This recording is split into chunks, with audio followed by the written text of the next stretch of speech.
You're listening to Simon Scriver's amazingly ultimate fundraising superstar podcast, talking all things fundraising, charities, nonprofits, and more.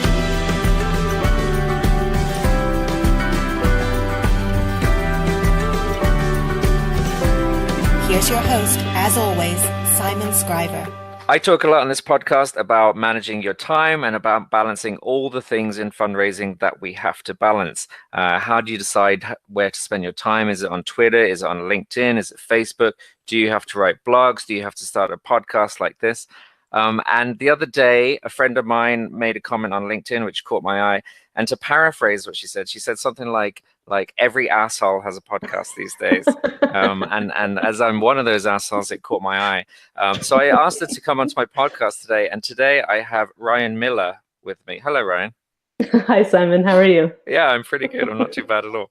Ryann, you are the Director of Partnerships at Grass Riots over in Canada. What is that? I am. Grass Riots is a strategic and creative agency serving the nonprofit sector, organizations who are either nonpartisan or moving left in the political spectrum. And basically what that means is we work with charities and nonprofits. And in Canada, there's a slight distinction, although more or less a theoretical overlap between those two terms, charities and nonprofits. But we work with charities and nonprofits, helping them to run campaigns and helping them to run their entire digital programs.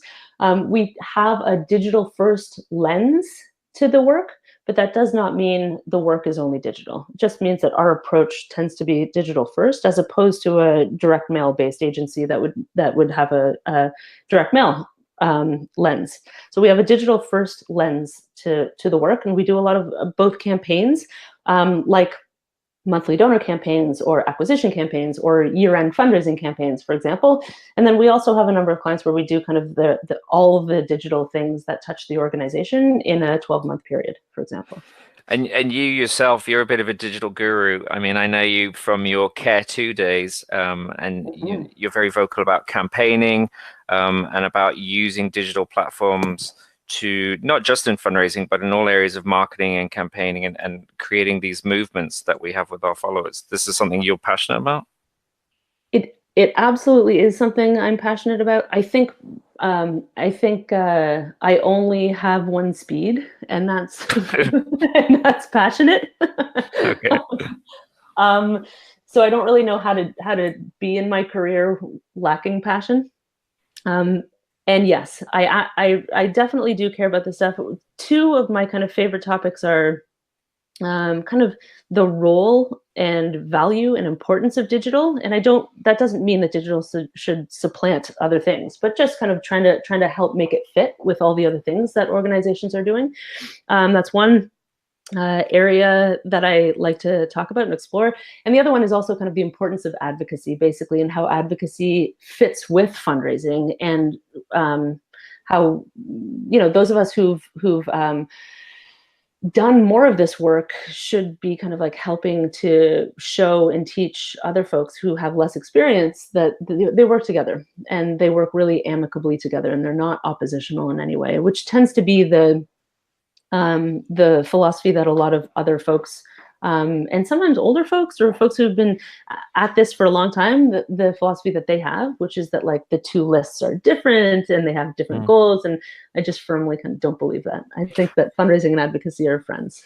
I mean, integration, I suppose, is the theme of your 2 points there. It's like integrating fundraising with the rest of the organization, but within fundraising, within marketing, within digital, everything integrates. So it's not just like this digital box, but it's this offline box as well. Like it overlaps. Yeah, absolutely. And at Grass Riots, sometimes we run campaigns that, again, we have this digital first lens, and we're really transparent about that. I mean, it's subjective, right? Like you literally, if you're wearing sunglasses, you take those off and you put on glasses with a different lens, you will see the world differently, which is why I love that this use of the word lens.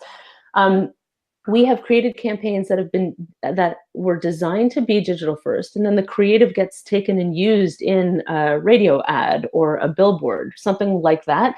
And to that end, and we love it. That's wonderful. We are not an organization's first choice to run a direct mail program. We are not experts in direct mail.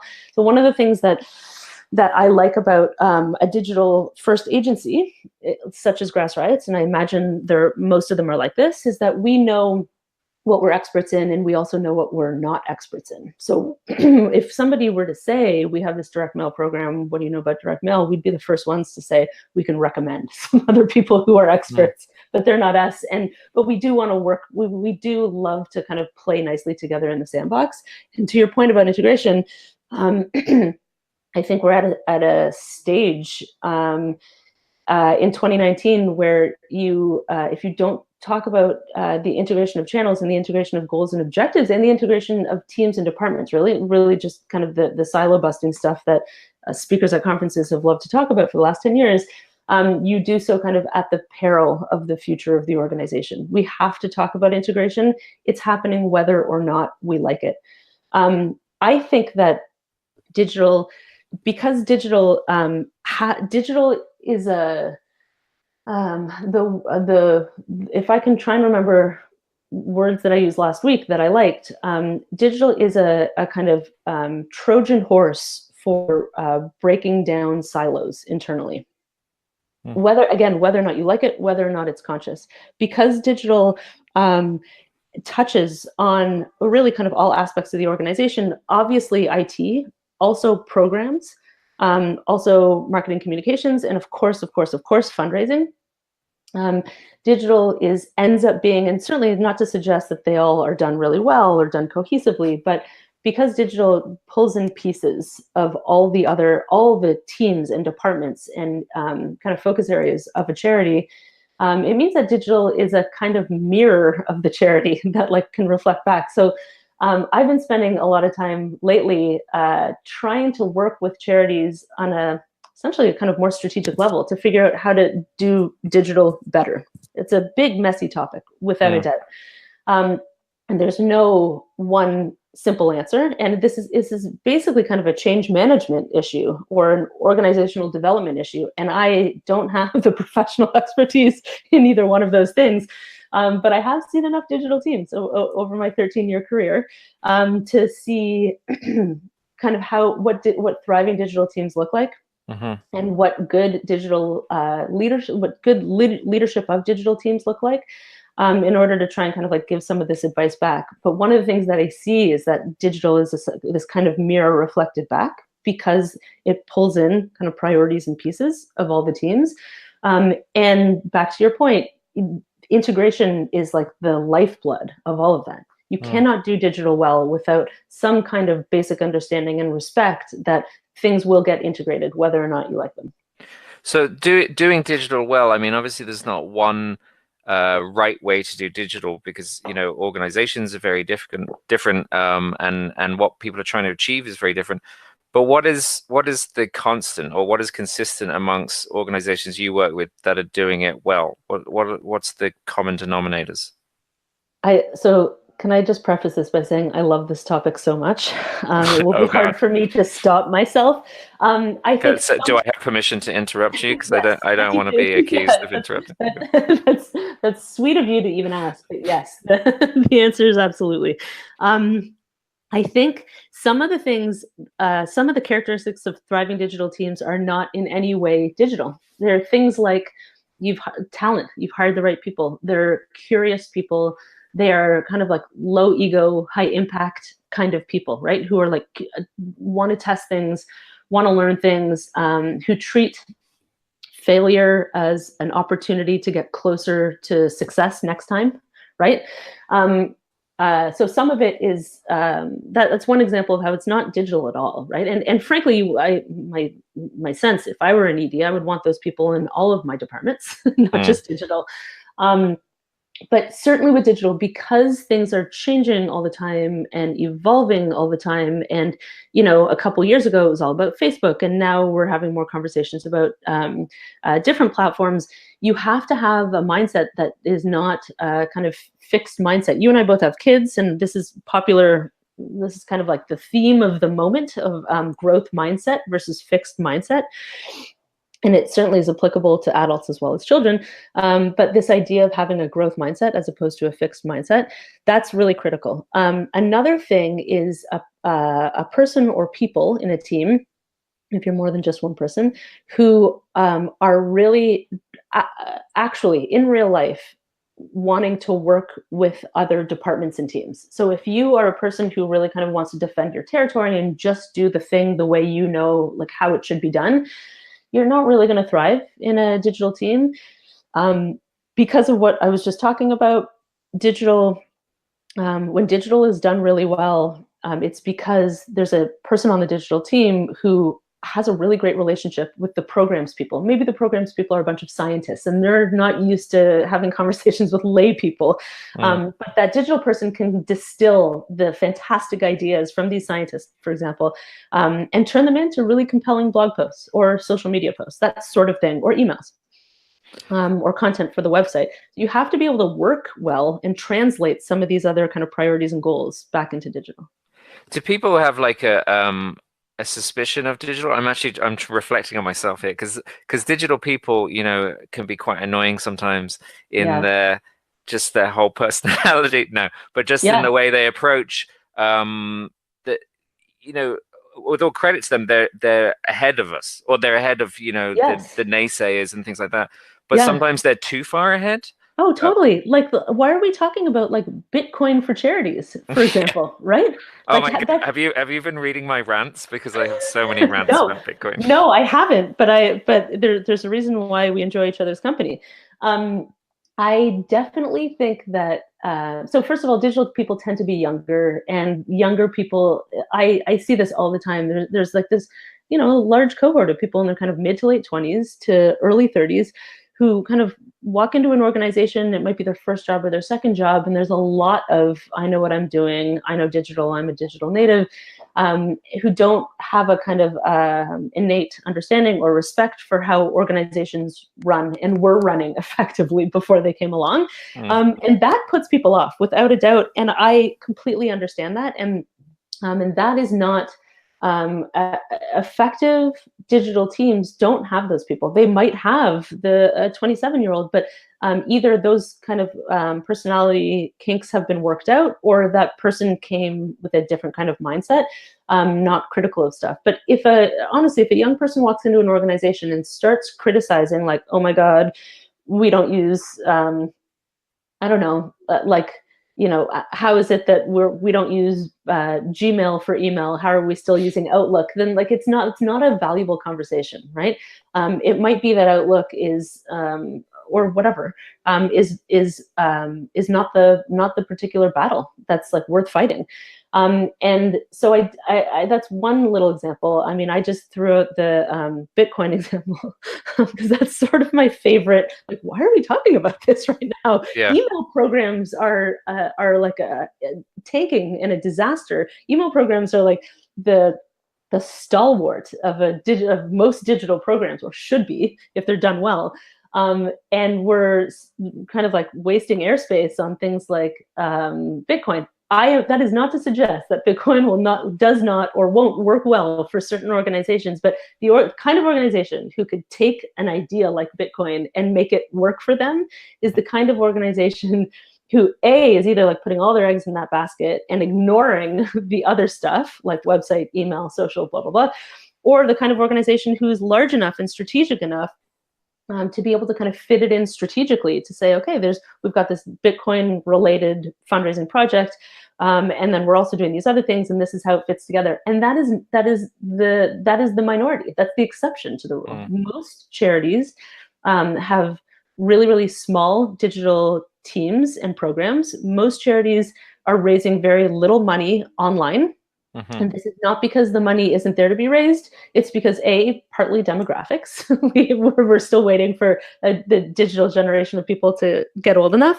And B, because we're not asking for money in kind of like the right ways or the smart ways or enough ways.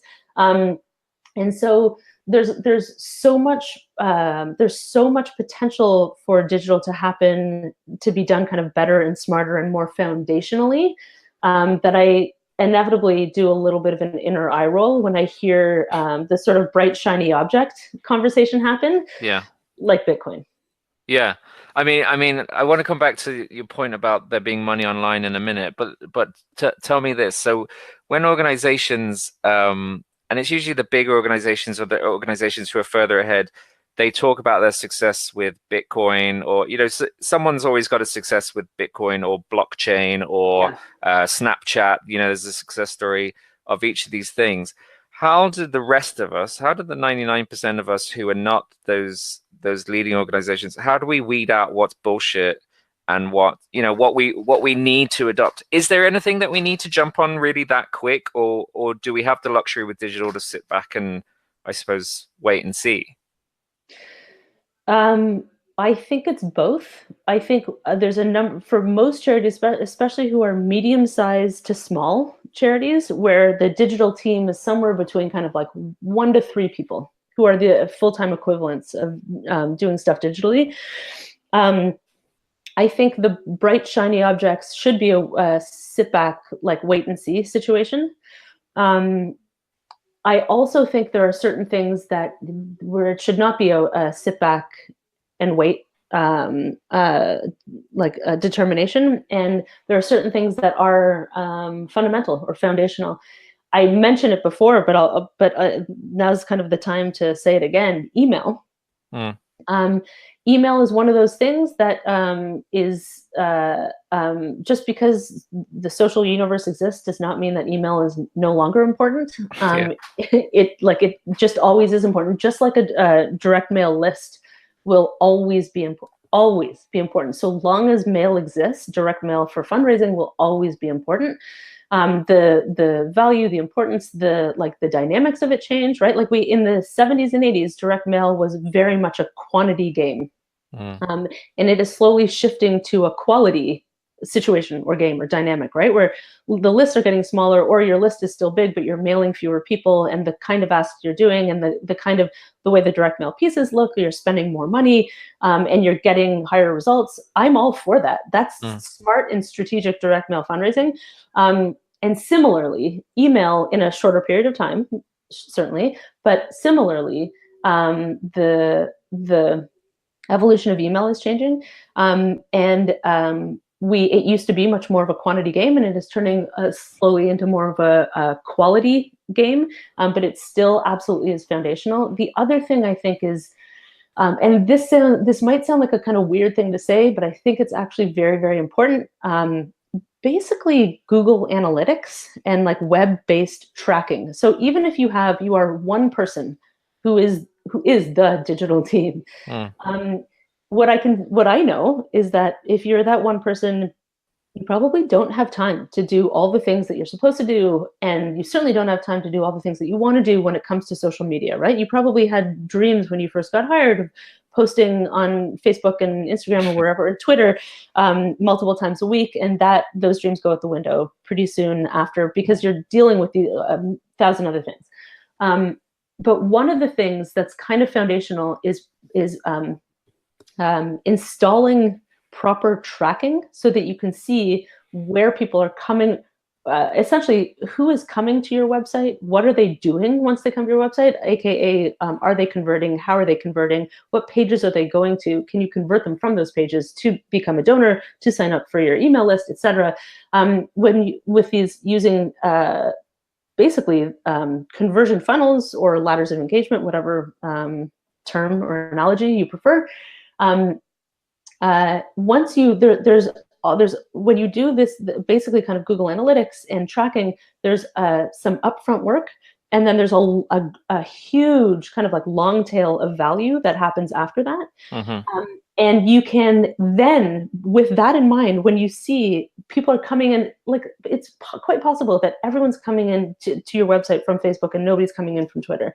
Wouldn't that be useful, like to track that over 2 months and then be able to say, hey, boss, I know Twitter and Facebook have been kind of in our digital strategy, but actually it seems like Twitter is a waste of my time. Can I use this time to double down on Facebook, since this is where our donors are coming from? You can only do that once you have the data and the analytics. And so it sounds like this really kind of tactical thing, but it actually is kind of foundational to having, to thinking more strategically about digital in general and for time management. You referenced this before, that you spend some time on your podcast talking about kind of like best use of time. And I assume that's because you spend a lot of time with smaller organizations where time is absolutely at a premium. Like there is no minute to be wasted at a small charity where you're doing the work of 4 people. And so one of the absolute values of having, essentially kind of having proper tracking. And usually this is Google Analytics, and Google Analytics is free. And I am in no way an expert. I've literally never installed Google Analytics for a nonprofit. I just talk about things. I'm not nearly as good at doing the things. But I do know, you delegate. Exactly. Yeah. But I do know that when it comes to time management and like strategically thinking about kind of what's going to work best for my tiny team and growing the online revenue, for example, or I mean, that's usually the goal that everybody has. You want to be as strategic as you possibly can about your time and about what's going to kind of deliver the most value. The only way to do that is to see the data. And that's when you want to basically kind of like install proper tracking and do Google Analytics. Well, I mean, I've yet to meet anyone in a small or big organization, anyone in our sector who has enough time. Like everyone is struggling with time. So a lot of what you talk about, it always seems to make very simple sense about how we approach it, but very often we don't follow that. I mean, it feels like the decision we're making is, oh, Snapchat is cool. Let's figure out how we can use Snapchat. Or, I love Instagram, or I saw someone talk about Instagram. How can we use Instagram? Whereas your approach is a bit more methodical or smarter, if you will. Is that, I'll take both. Yeah, is that the like fair to say that people who are maybe not digital savvy, or even those who are digital savvy, we're doing what's, like you said, what's shiny, what's new, what's catching our interest, as opposed to putting time into a real strategy? Yeah, I think that's absolutely fair to say, and I think that I come to this really as methodically and rationally as I possibly can, because my entire nonprofit career, which is about 13 years, has been through this kind of digital lens. And it has been a journey of getting people to treat digital as a thing kind of worthy of a grown-up conversation, and like worthy of respect, worthy of a revenue generating, kind of conversation and enterprise. And so along that journey, I've seen so many examples of organizations who spend money on things that are just kind of an absolute waste of money. And it's harder to get them to come back and do something foundational after they've burned themselves with some sort of bright, shiny object campaign. And so I think like the older I get, the more curmudgeonly I get.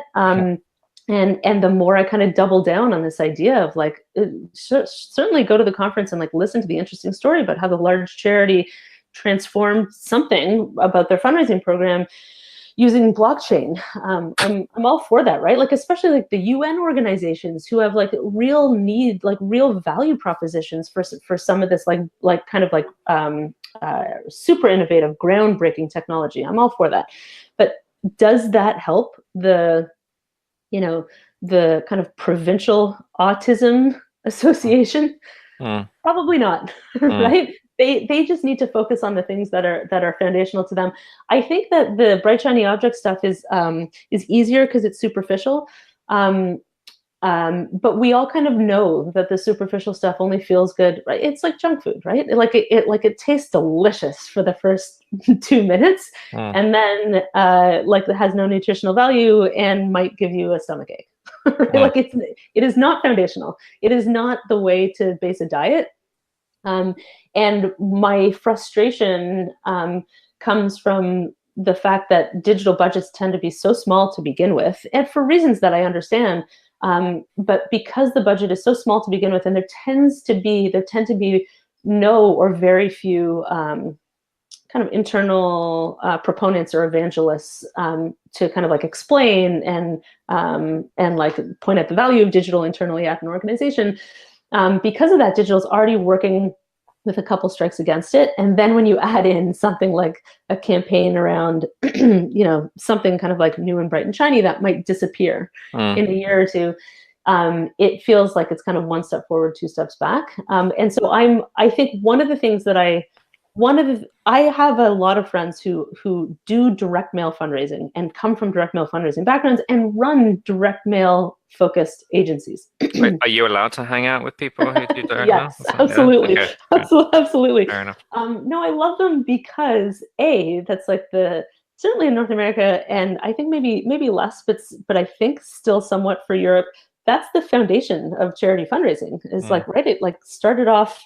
I'm kind of longtime friends with Roger Craper and know that like he started direct mail fundraising for charities like Greenpeace. He took this idea of like magazine-based subscription, that magazine subscription model, and was like, hey, maybe we can get money for charities using this model. There's a lot that digital people can learn from you use the word methodical, but like from the methodical approach to direct mail. And sometimes the youth or maybe enthusiasm and the changing nature of digital gets in the way. Like I would like for us to kind of like keep those things aside, like shut them out of the room and just say, what is digital going to do for our organization? Do we want it to raise money? Do we want to drive traffic? Is advocacy our goal? Is fundraising our goal? Engagement? If it is fundraising, how can digital help with the rest of the fundraising program, right? Like, will email help direct mail? If we have like a huge face-to-face program, what do we want on the website, and how can social support those things? Like basically just thinking strategically like we do with fundraising with the rest of our programs, and shutting out the kind of fad stuff that just isn't strategic. I mean, there's no doubt like digital is I think neglected. And, you know, most digital consultants talk about, you know, the reason digital hasn't performed as well as other channels sometimes is because it's we're not putting money into it and because it's neglected in these ways.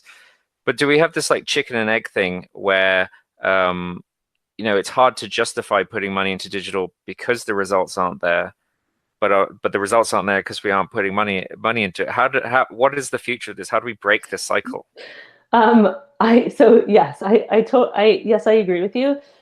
I do think we should be investing more money in digital, but with a very, very big caveat. And the caveat is doing the smart foundational things. Like they have to be necessary. They can't be like, yeah, maybe if we have time, maybe if we hire the right person. You have to focus on the essentially kind of like the tracking stuff, so that and a kind of data friendly philosophy. So that you and your team can look at the data and analytics and say, this is how we're going to be making decisions moving forward. Like, this is where we should spend the money with the digital program. So an influx of cash into digital is probably not the best idea if it doesn't come with prior work on like kind of like having the data and reporting of like what is working, what is not working, what things are we not doing and all that we should be doing. And be an understanding of like of also kind of resources, right? Like, yes, we know we should be investing. We know we need a new website, but that's going to cost X, and we don't have the right people in place. So like knowing what you have, like what historically has been and is working for you, and where you think that your money is best directed, and also that combined with your resource issues or realities. I think that's really critical. So I'm all for greater budgets, but it just has to be. We have to do it smarter, because what I've seen just countless times is charities who say, yeah, we know we're going to spend more on digital, and then they overinvest in this kind of bright shiny object, like in whatever it is, one campaign where the platform then disappears, or what was it? You remember, I think it was like 12 years ago, there was that like virtual reality game. It's called like Second Life. Yeah, Second Life. Yeah. Totally. So I had a large charity client who like went all in to Second Life, like invested a whole bunch of kind of like their comms, maybe fundraising budget. So they were like possibly the only charity that had like a real presence on Second Life. I don't know. Yeah, that didn't about happen. The long-term efficacy of that strategy. I remember because I was in a face-to-face agency, and we actually had a discussion, a meeting about should we put chuggers in there, and actually, like street canvassers walking around like, hey, would you have a minute? Yeah. Blowjob 69. Would you have 2 seconds to talk about starvation? And and then we didn't do it because it was just there's too many unknowns and Yes. it was too Yes. fresh. Exactly. So I think we know that there's only going to be more platforms. There's only going to be more choices. There's only going to be more questions that VPs and directors and leads and EDs are going to be coming to their digital person or people and saying, hey, my daughter, my son, my niece, my nephew, my godson is saying, we should be doing X, should we? Or should it be Facebook versus Instagram, or should it be Facebook versus email? So the choices are already pretty hard. We know there's only going to be more choices as the future becomes the present. And so I honestly just don't see how charities thrive, especially kind of with a focus on digital, without greater thoughtfulness and kind of like strategic thinking, right? Like you can't, these questions are impossible to answer. Like if your ED or VP comes to you and says, whatever, we've got, I don't know, 50K this year. Should we be focusing it on a new website? Our website's horrible. Or should it be the email program? Or should it be something else digital? You need to be able to answer that question. If you're not answering that question properly based on data, you're not actually kind of like helping to drive your organization forward in really smart ways.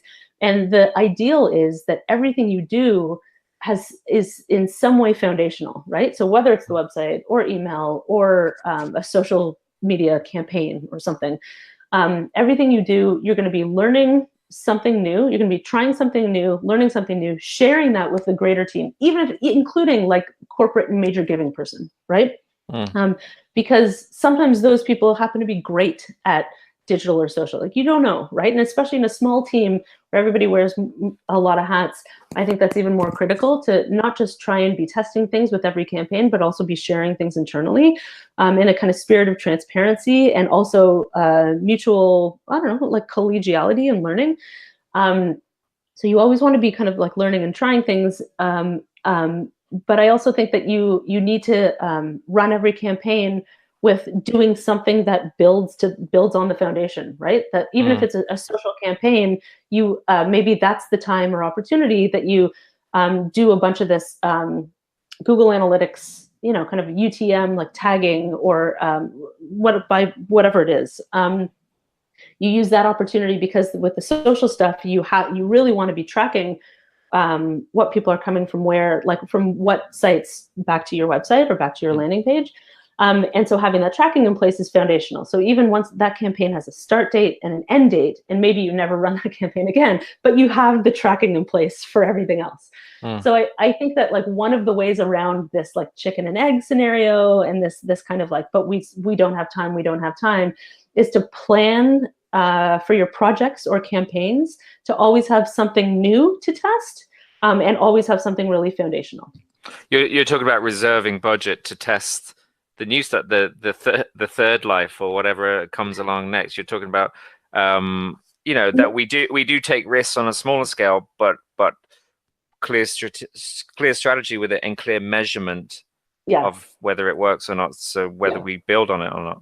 Yeah, I do, but I would qualify that and say I honestly don't recommend testing whatever the third life, right? Yeah. Like you and I just made up a new platform. Yeah, it's gone viral already. Exactly. I for small to medium charities especially, I don't. Right? If you're a large charity and part of your DNA is to be really innovative. Like I think Greenpeace International still is this way, but years ago I was fortunate enough to do some work with Greenpeace International and a bunch of the country offices, and they had kind of built into their DNA, we want to be innovative, we want to test things, we want to try things. So maybe for them, right, they have the budget and the organizational focus and support to try those things, but most charities are not Greenpeace International. And I think for most charities, they should not be reserving budget for Second Life or whatever the new iteration is. The kids are doing these things. Yeah, exactly. I think that the test should be on the platforms that have been around for years. Like a smarter test could be kind of social versus email, right? So if it's something like a donor acquisition campaign, how many new donors are coming in from our non-donor email list, right? Versus how many new donors are coming in from Facebook. That's a test right there. But like something like Second Life or, like blockchain we were talking about, I don't even know how it would work, but where if it's not in any way kind of tried and true, just enjoy the session at the conference, come away inspired, and focus on the things that make actual sense for your organization. But don't, I think like I feel like there's a role to play for these large orgs, like the kind of Greenpeace International kind of orgs, or, here in Canada, War Child Canada or International likes to be a little bit innovative. Yeah. So sure, like if they have the budget and capacity and like kind of institutional support for that, great. But like the kind of like Ontario Autism Network or whatever it might be, your smaller organization that's super cash strapped. It doesn't make any sense to that's not a bet that's going to work out in their favor. Yeah, so I mean, get the basics, get the known, right? It's funny when people talk about, should we be starting a podcast, or should we be, getting on Twitter or Facebook or whatever, and they're not even using email, or they don't even have a donation page that really is that functional. That's exactly what I'm saying. You just said it much more succinctly. Well, that's my job here, is I have no intelligence, but it's to take your intelligence and make it coherent. All right, we're a good team then. And yeah, actually, it's funny because I mean, this isn't a paid advertisement for Grass Riots or anything, but Grass Riots, they do really good landing pages. You guys do really good landing pages, and I remember I've seen your organization speak a few times about how you've increased donations and increased conversions by getting organizations to put time and effort into that. Yeah. And that seems like a much quicker payoff than this, this new social media site or this new technology that's coming through that we don't fucking know anything about. Yeah, absolutely. One of the things I do like about this team, this crew, and the sort of the I don't know, the sort of, not DNA, but more like the philosophy of Grass Riots, is that like it might not be sexy, but if it raises you, like 5 or 20% more of your digital revenue year over year, like this is what we're going to recommend we do, right? Yeah. So we have a fair amount of expertise in the things that we know will increase revenue that are less, kind of sexy, and bright shiny object like donation pages. Yeah, for sure. Yeah, it works. All right. Yeah, exactly. It works. I don't want to keep you too much longer, but the other thing I just wanted to quickly ask you about, and I don't know if you can give a quick answer to this, but you talk a lot about digital maturity. Yeah. This is another thing. I mean, you seem to be pretty fiery and passionate about everything. I don't know what you're talking about. Digital, or maybe argumentative is more the word. But digital maturity, what is this? I mean, I think in the corporate and for-profit world, they use the term digital transformation a lot. And a quick Google search will be almost overwhelming. I'm happy to use the term transformation. I prefer the term maturity because I don't think that organizations really can or even should transform. Like, who has the time and budget for that? But what we can do is kind of along the lines of of the other stuff I've been talking about, sort of build a foundation, keep building on that foundation. That's what we have the time for, right? Because you have to, all of this work of being smarter with digital has to be fit within the other organizational goals and priorities and the campaigns that are already going to be running this year. So nobody has like a magical 3 extra months or $100K to invest in a project like a company might. Yeah. Or a new staff person, for example. So when I talk about kind of digital maturity, it's very much what I do a lot of in my spare time, which is absolutely nerdy and kind of embarrassing, is like read articles on digital transformation that come from the corporate and for-profit sector. Like MIT Sloan has a lot of articles, and a number of other, essentially kind of like, I don't know, like management university programs, and try and translate them for the charitable world, because there still kind of isn't that much being kind of talked about or written about when it comes to this. And really what it comes down to is this, essentially kind of like, I think there are kind of 3 basic pillars. One is structure and infrastructure that includes IT, but that also includes stuff like the org chart, right? Like especially with digital, it gets really messy really quickly, and then also essentially kind of like fundraising and comms, and then the third pillar is some kind of combination or mix of talent and culture. And I want to also have an asterisk, a caveat beside the word culture. I don't mean that in a kind of subtle, like discriminating or racist way, because sometimes we talk about culture and it's a really it's really kind of in all for all the wrong reasons and really gross. Like, I didn't hire that person because they weren't a cultural fit, right? Like, AKA they didn't look like me. I don't mean that. I mean the way I mean culture is an organizational fit. And so some of the stuff that I was talking about before, the stuff that the characteristics of a successful or thriving digital teams, that's the talent and culture stuff. They're like, what kind of worker are you? And we used to, if we're connected on LinkedIn, you and I are, but for anybody else, you'll see that I've posted about this recently. We used to talk about soft skills. And Seth Godin has a better term. I forget what his term is now, but what these soft skills are, that goes into that culture and talent pillar or category. But those three pillars kind of make up this digital maturity stuff. And I find it kind of infinitely fascinating. But the real kind of challenge for me, and interesting challenge, I think, for all of us and all organizations and consultants and agencies, is to help organizations figure out how to do this stuff in the small pockets of time that our clients have, because we know that there can't be, we cannot push aside the real work and just focus on this. So it's like, how do we kind of like, how does the next job opening, the next job description for that job opening, how can we make strategic but small improvements there? And at the same time, think about how the org structure works. For what did we learn from this campaign, pros and cons, lessons learned, and how can we change the org structure for the next campaign that we run internally, especially in a small team. Especially, this is even more critical and even more possible in a small team where there's fewer silos because there's fewer people. So how do we make these kind of digital maturity advancements, given the kind of the very real sort of like revenue and time and resource challenges that we have? Yeah, the restraints that we as a nonprofit sector have make it even harder. Yeah, exactly. Well, maybe that's a conversation for a different day. And actually, I'd love a conversation a different day. You mentioned there about the word culture being possibly problematic, which is that's the first time I've heard anyone call that out, which is really interesting, because that seems to be the buzzword this year. People talking about the culture in their organization, and it had never actually entered my mind that there might be undertones in that. That's interesting. Yeah. And you'll have to come back on as well to talk about the next big thing when we get a new big thing invented, which surely is only a matter of days. Called Third Life. Third Life, yeah. Okay, when that goes live, we'll do an advertisement. We'll do.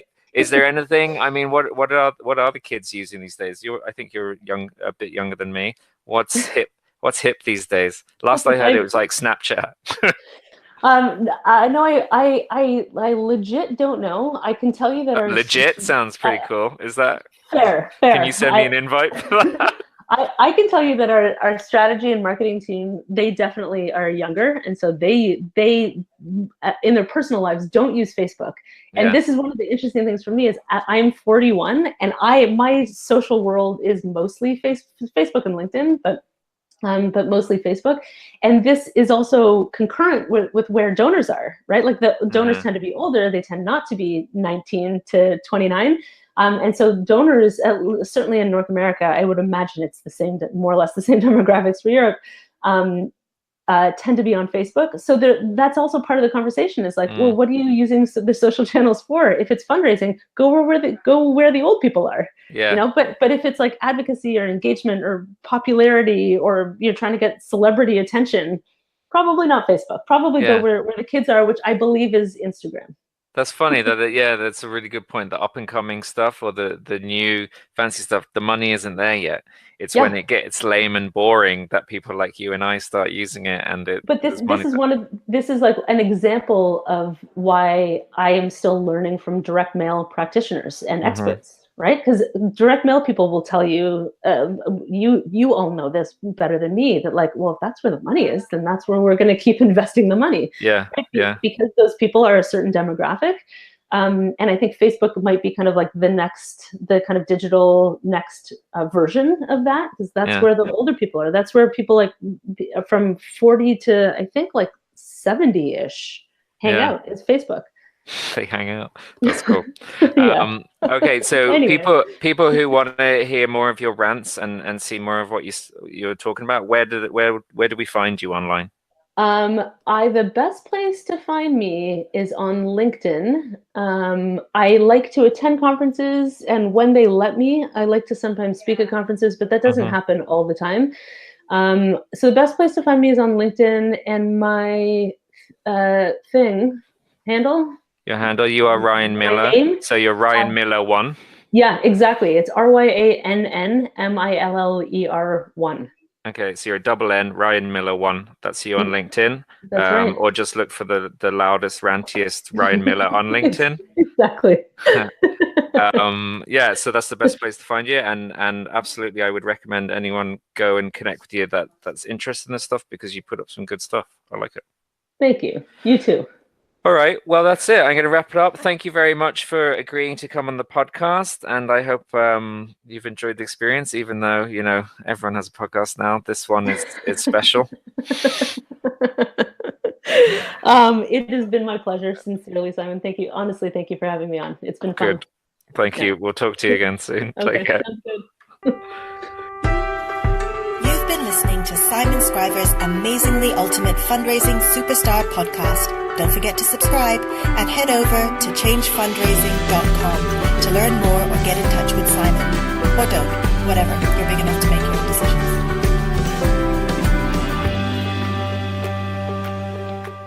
Hello, this is Morgan Freeman. For discounts on Simon's best-selling online fundraising courses, go to www.changefundraising.com/training and use coupon code podcast. Complete them in your own time, wherever you want. Get busy living or get busy buying.